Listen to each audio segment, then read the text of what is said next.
Hello, everybody. I'm Brian Heisenbottle, And I'm Mike Carlson. and welcome to the View from the U Award Show. Mike, before we get this started, it's been a great year, fantastic year in college football.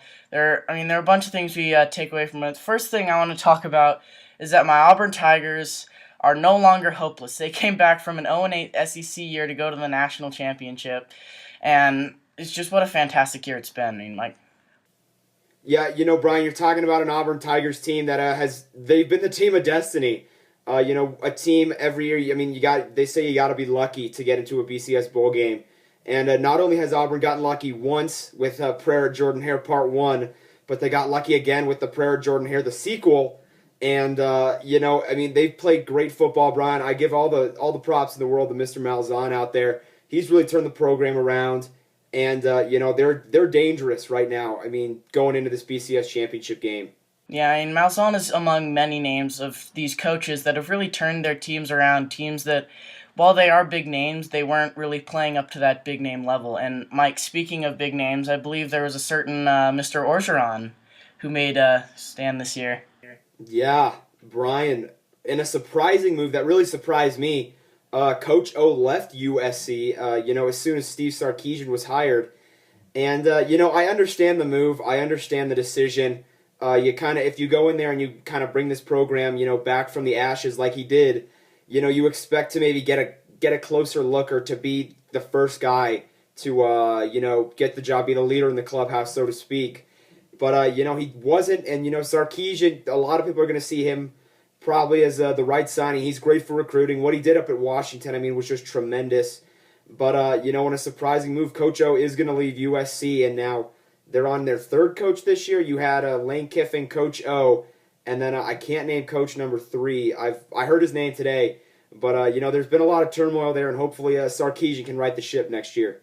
Yeah, it's going to be interesting to see Sarkisian because Washington really hasn't been a program that you see with that high regard like a USC or a big name like that. So it's going to be interesting to see if he can live up to what the name requires he does now, because it's one thing to do well at sort of like a small school. It's sort of like a small market school. It's quite another thing to do it at one of those big name schools where you have, the massive booster clubs and everyone wanting you to do well.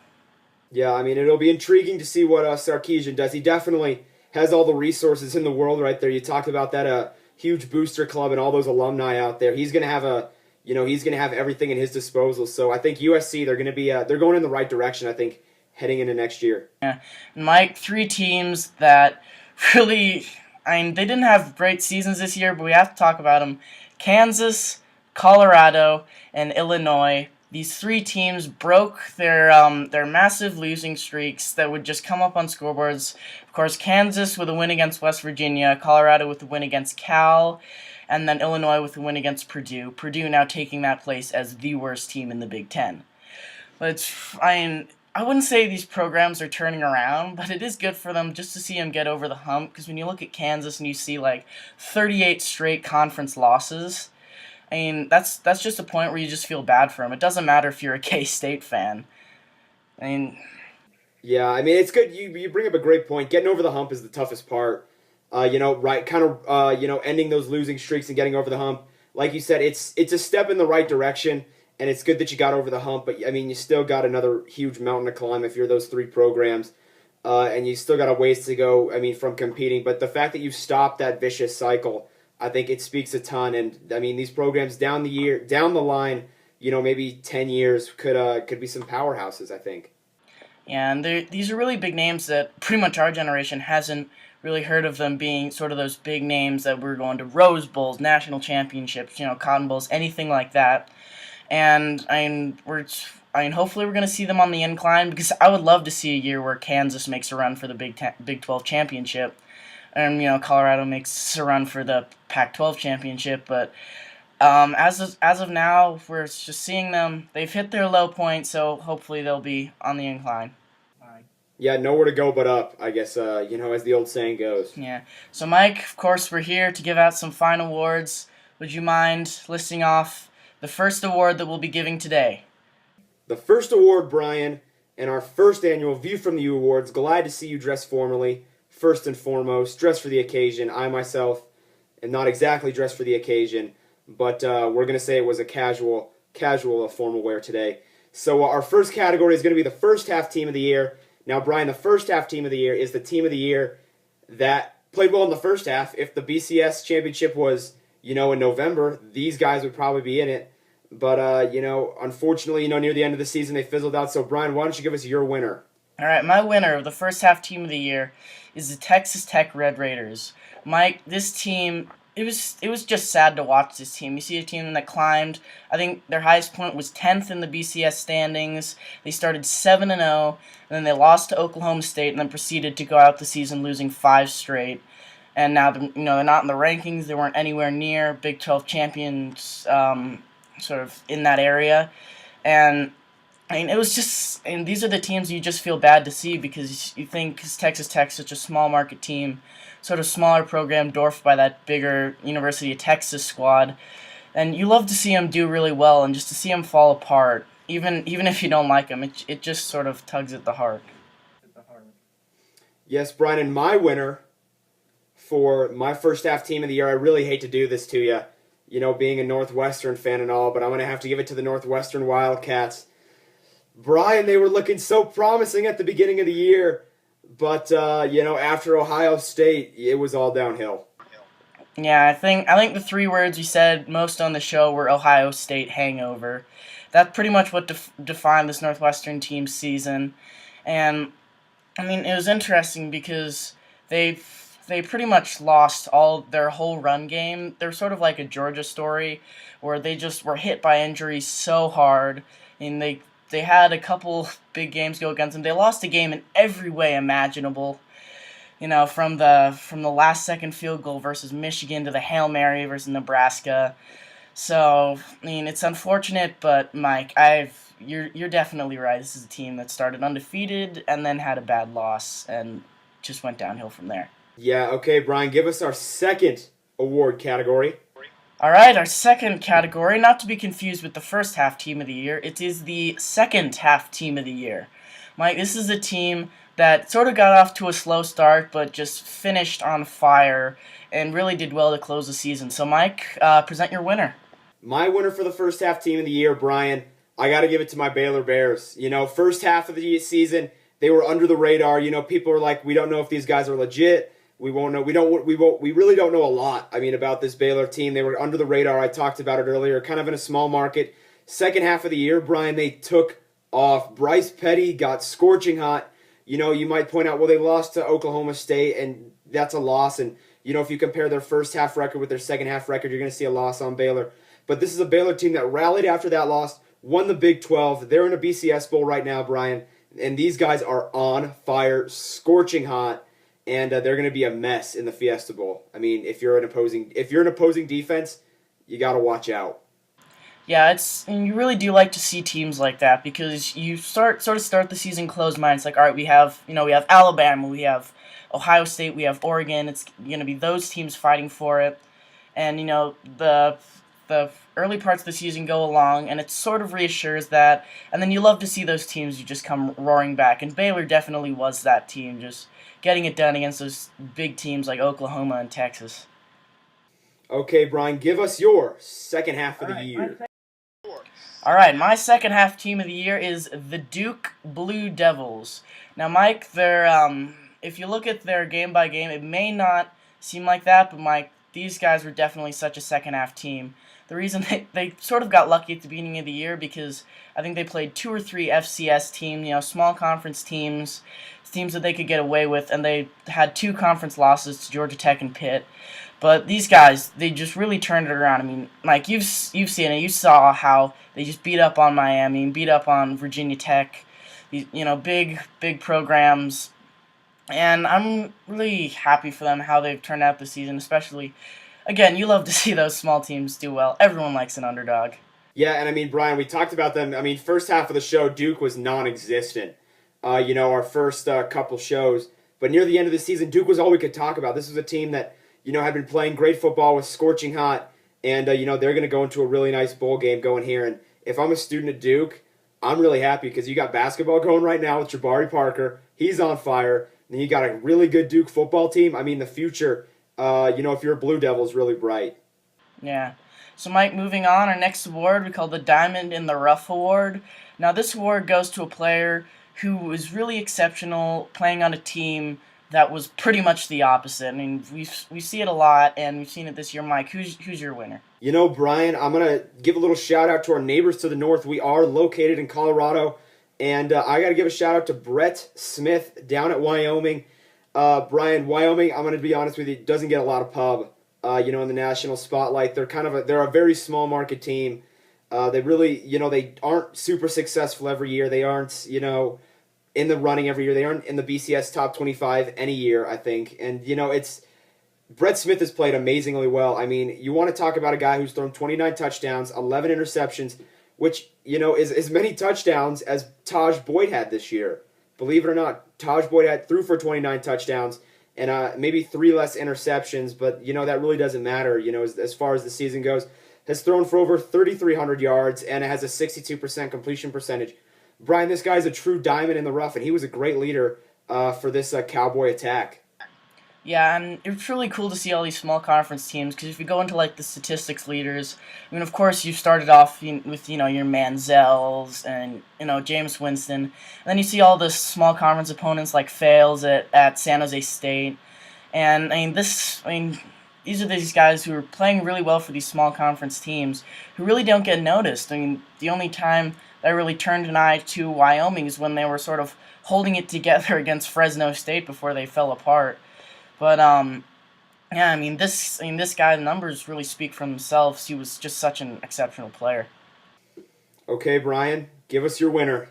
All right, my winner, Mike. I have to admit I'm a little bit biased because I was present at his debut. It is freshman Jared Goff at Cal. Now you think oh, they're 1-11. They couldn't do anything. They couldn't beat dirt this year. But you're looking at a guy who had over 3,500 passing yards and 18 touchdowns. And Mike, if you look at this Cal Bears team, you really do have to point fingers at the defense, because if you watch them go along, their passing game is just stellar.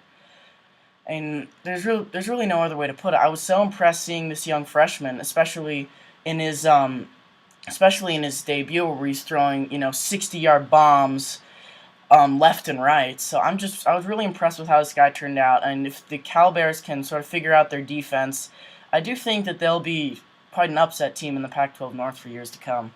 Yeah, and normally you look at a guy who has those kind of numbers and you're like, he's a senior for sure. He's a senior leader. He's been in the offense, 5 years, 4 years, redshirted his freshman year. He knows this offense like the back of his hand. But no, Brian, the guy's a freshman, barely trying to find his classes the first week of school, goes out there, 3,500 passing yards, which is, exceptional, 18 touchdowns. If I'm the coach at Berkeley, you got a bright future on your hands, I think, with this guy. Yeah, and it's never good to see your team 1-11, but it's always good knowing you have a good class for years to come. So, Mike, our next award, a bit of a cynical award, I have to admit, but it is the It Only Gets Worse award, given to the team that wasn't very good this year, and the future is not much brighter. So, Mike, just give us your winner. Brian, it was tough for me to find a team that, only gets worse from here. So, I'm going to have to steal yours. The Illinois Illini, I looked everywhere. I looked up and down. I trolled all the standings. I could not find any team that isn't as worse a shape as the Fighting Illini. Brian, this is already a team that is a cellar dweller, in the Big Ten. And, they lose their QB. And, if you lose your QB, Brian, everything is downhill after that. It means you got to train a new QB. You got to get a new guy to run the offense. You got to hope that, someone can step up. So, Brian, I looked and I looked, but I could not find a team, it is only going to get worse for than these Fighting Illini. Yeah, and it was kind of unfortunate because, you never really hear Nathan Scheelhaase as a quarterback. He started at Illinois for all these many years, and honestly, the only time I heard his name was the annual game where Northwestern plays Illinois, because he's making every play. He was the heart and soul of this offense, and it's unfortunate because he was sort of a mediocre quarterback in a very bad Big Ten team. So, yeah, it is. I think Purdue's going to be able to edge him next year, but you can't help but feel bad for this team. They just can't catch a break. They can't get a good recruiting class.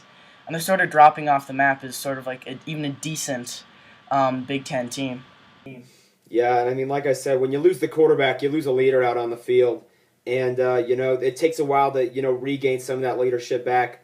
So Brian, while we're on while we're riding the cynicism train, why don't you give us our disappointment of the year? All right, so to start with players, Mike, you may disagree. I know you like this guy, but I was not happy with how Johnny Manziel played this year.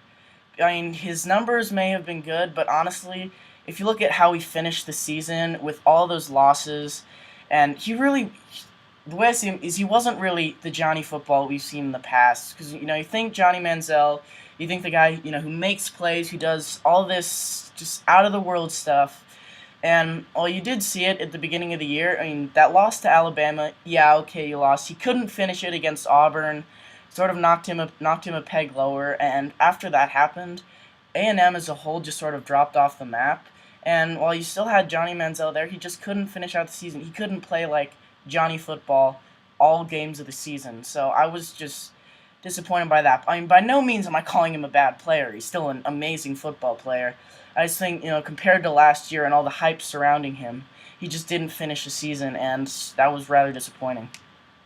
Okay, Brian, and my disappointing player of the year, I got to go with Kevin Hogan down at Stanford. And, we're taking jabs at each other left and right. Now you attack my man Johnny Football, and I'm going to come right back and go after Kevin Hogan. This is Lee Corso at the beginning of the year predicted this was going to be a Stanford team that is going to win the national title game. And, it's going to start with your quarterback playing Kevin Hogan. He had games where he was so hot, where he was on fire. He looked like a great quarterback. And then he had games, Brian, that were just absolute clunkers in every single sense of the word. So, it's just he was up and down. He's a great quarterback, still has a really bright future ahead of him. And hopefully next year with a little bit more maturing and a little bit more aging, he can get back to that form. Stanford's going to the Rose Bowl this year, which is still, amazing. The granddaddy of them all, of course. But, for a team that was projected to win the BCS national title game, a trip to the Rose Bowl is bittersweet. Yeah, I mean, I do have to agree with you there. I mean, Kevin Hogan, I mean, it's sort of hard to put this because as, a normal Stanford quarterback, you'd sort of expect him to be that dynamic passer and not handing it off to Tyler Gaffney, 3 out of 4 plays. But, I mean, really, I'm not very confident in this quarterback. I do think I'd like to see what happens as he gets developed a bit more. I think it's again is a bright future for Stanford with this guy there, and they always have a good recruiting class. But I do have to agree with you. This guy really hasn't all been up to snuff this year. Okay, Brian, why don't you give us your disappointing team of the year? All right, Mike. I have a feeling I know where this is going. Yeah, instead of you taking jabs at my team, I think I'll just take care of that myself. The Northwestern Wildcats have been the most disappointing team I've seen this year. Right? It was a senior year for Kane Coulter, a lot of hype around him. Venric Mark, a lot of hype about him, and they just went through the floor. I mean, last year when they came so close to going to the Rose Bowl, going to the Big Ten championship, you thought, yeah, I mean, they got a lot of returning players. They're just going to turn it around. And of course, at the beginning of the year, some people were predicting them as an upset over Ohio State, which they almost took care of. But Mike, I mean, of course, injuries and just not getting things done and those bad plays we talked about earlier, they just brought this team to the floor, and it's just so sad to see because originally you think, all right, can they win a Big Ten championship? And by the end of the season, you're saying, can they beat Illinois? Which they barely did, and oh man, I'm just so frustrated. Mike, what are your thoughts? Brian, I agree with you. I mean, it's very rare that you see a team, go from upsetting Ohio State all the way, down to the cellar of the Big Ten. I mean, this is a team that, they came within, 2 or 3 plays from beating Ohio State. And then you expect, okay, it's going to happen. 2 or 3 plays here and there. You're going to lose it. You're like, but you're going to expect to see them later in the season. But this team just dropped off the map, Brian. Never to be heard from again. They dropped into oblivion. Like you said, those 3 most said words on our show, Ohio State hangover. And, they felt it really hard. Yeah, it's interesting because, earlier in the season prior to this, we saw how Maine came within 20 points of them by the end of the year. Western Michigan, it wasn't a blowout that you'd expect from a team in the top 25. And it really does make you look back and think. Because, if they didn't have that bad snap on fourth down, if they were able to pull one out against the Buckeyes, would anything have gone really differently? Because when I saw him earlier in the season, it's like I'm talking with my dad, who's a Northwestern alum, and he was saying, it's like, if they can't, have a resounding win against Maine, how can they even stand with Ohio State? And they did a pretty good job there, but to go on and get killed by Wisconsin and then lose, to Minnesota and then Iowa, they just couldn't finish the season, and they really couldn't get it started against their conference opponents. Yes, and on that note, Brian, on the note of injuries, I'm going to award my disappointing team of the year to the Georgia Bulldogs. Not a performance issue by any stretch of the imagination, not a personnel issue, not a coaching issue. I'm just talking a bad luck issue. Pure, unadulterated bad luck, Brian. You look at Aaron Murray this year, so many weapons at his disposal. He's got a great running game, great passing game, great wide receivers, great defense. This is a team that has a legitimate shot to dethrone Bama as the king of the SEC. But, they just got bitten by the injury bug, and it wasn't just like one guy here and one guy there. It was the entire team. And then, of course, it was, finally topped off with Aaron Murray tearing his ACL. And you don't want to see that, Brian, especially for a Georgia team that, look to be so good this year. But, the injury bug bit them really hard this year. And hopefully next year there's a little bit of a law of averages, and they come out with, less of an injury issue.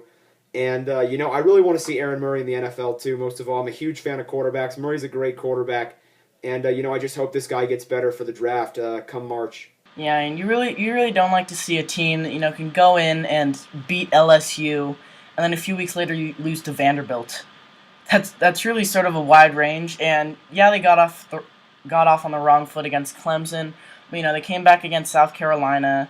They beat LSU, couldn't quite get it done against Missouri, which we saw was a fantastic team either way. But I agree with you. This is a Georgia team that I was pulling so hard because the inner anti-Bama in me during the SEC championship last year just really wanted them to pull it out, and they came so close that they could taste the national championship, but just couldn't get there. So senior Aaron Murray, you're thinking this is the year, and it's just so unfortunate for them that it wasn't. Yeah, and moving on to a more positive note, we're going to go on to the toughest act to follow. Brian, this is for the college athletes who is going to be the toughest act for his backup to follow. This is graduating players only who are eligible, so get us started. All right, Mike. Even though I was just talking about hating Alabama, A.J. McCarron has to be the toughest act to follow. If you look at what this guy's done over his career, 3 years, 2 national championships. This guy's really been the anchor of this Alabama team. While he has all his weapons around him, you sort of think of him when you think of Alabama because he's making the plays so often, and he was such a good passer and leader and everything. And I did think they got lucky after the McElroy era was over because McCarron came in, and while he didn't do so well in the 2010 season, he really turned it around, and he developed well into really an elite quarterback that deserved to be sitting in New York for the Heisman ceremony. But I just don't know how they're going to follow this guy. Of course, they have Luke Del Rio, who went to high school around our area, who's an Alabama student who, it's really sort of a we'll see thing. They don't have a guaranteed person who's going to say, yeah, he's just going to come in and we're going to be first in the SEC again. They really don't have that surety anymore. Yeah, it's a huge question mark at Alabama right now. I don't even know. I follow college football, pretty hard, and I don't even know who's going to be the quarterback at Alabama. So, that'll be a great, storyline to follow come springtime. And Brian, my toughest act to follow, and this is a huge if this guy decides to go into the NFL draft, he is by far one of the toughest acts to follow. It's my guy, Johnny Football. If he decides to leave Texas A&M, this guy's a huge, huge act that is going to be tough to follow. You look at the personality to start with. This guy has so much on-field swagger, Brian. He brought so much swagger to the quarterback position that it's tough to fill that personality void to start. And then you look at his sheer play. A guy one of the only freshmen to win the Heisman first of all, that's amazing. A guy who gets it done, who, I mean, has miraculous plays, circus-type plays. He looks like he's playing a video game out there, Brian. He really does, and he throws a great ball. He's a great quarterback, great leader. I mean, this guy, he's going to be a really tough act to follow if you are A&M's backup quarterback. Yeah, well, especially since when you think of the A&M run game, you think of Johnny Football. I mean, you have a lot of those dynamic receivers who really helped Manziel get the job done. But really, if you can't run, if you're not like Johnny Manziel, if you don't have his running ability, it's going to be such a different A&M team if he decides to go to the draft. Well, and if you're an opposing defensive coordinator, I mean, you have to look at Johnny Football, and you see a guy, like you said, who can run the ball, pass the ball, can improvise really well. We saw last year against Alabama that, he is the king of improvisation. You look at a guy who's a great leader and who's just flat out intimidating. He talks so much smack to the defensive players.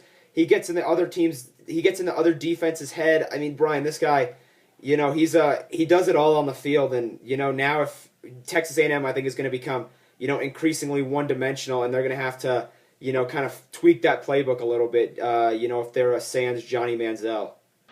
Yeah. So, Mike, our next award is the Team to Watch award. I think this is going to be our last award of this episode. We're probably going to split it in two. But Mike, tell us who's your team to watch for next year? Who's your team to watch? Right now, Brian, my team to watch, I've been showing them love all year, the USC Trojans. These guys have a bright future. If you look at a team at the beginning of the year, Lane Kiffin at the helm just implodes. I mean, it was a catastrophic disaster in every sense of the word. And, you're looking at a team that has, every resource available, great recruiting. What college kid would not want to be in Southern California right now? It's sunny, there's no snow, it's warm, there's a beach, there's Disneyland, there's so much stuff to do. But, Kiffin just could not get those players to play for him. And to play well for him. And I think, with Coach O moving out and, he's inspired the players. And I think with Sarkisian moving in, that this is a USC team, Brian, that is going to be, a potent offense, great defense, and, is going to compete for that Pac-12 title next year. Yeah, and I definitely agree. You almost look back and laugh when you see last year's numbers and you see a 1 next to USC during the first week. Because if you look back on it, they have been nowhere near a number 1 team. You see we had Northwestern and TCU this year, who you expected to be, in the top maybe 20, and then sort of fell from the ranks like that. But Lane Kiffin, you almost have to work hard to take a number 1 team all the way down, especially with such talent at quarterback that they had this year. Yeah, you look at a team that, had such high expectations year after year. They actually picked up a Penn State player who transferred, one of their first-string running back. So you're looking at a team that, looked like they were upgrading in the run game, but never did, and, it never panned out. So I think with Sarkisian at the helm, Brian, USC is, they're going to be back to some of those glory days. Yeah, so funny you should mention Penn State, because my team to not watch next year is Penn State. Mike, seeing this team, it is really interesting to watch them because, you think the Paterno era ends, this team's just going to go to oblivion. It's going to be 30 years before they can find a replacement. That's really not the case. Honestly, they had 2 games that got away with them, 1 against UCF and 2 against Nebraska. If they would have held on there, they could have been a 3-loss team, which would have just been huge for this program. And they do have the big wins. They beat Michigan in overtime. They beat They beat Wisconsin to close out their season, sort of on a sour note for the Badgers. But I'm really interested to see these guys because they're really promising. You don't really see any of the huge name players like a Braxton Miller or Carlos Hyde playing for them, but I just really like them. They're really fun to watch. It's really good to see a team that is no longer guided by Joe Paterno still having success in the Big Ten. You bring up a great point, and big shout out to that coaching staff and the players who stuck around after all that craziness. They've kind of banded together. And, Brian, like you said, this is a team that, could be ruling the Big Ten for years to come. Yeah, so I guess we'll catch you all for the second part of this. It should be up either on the same day or tomorrow, so do not go anywhere. The awards will continue. See y'all. See ya.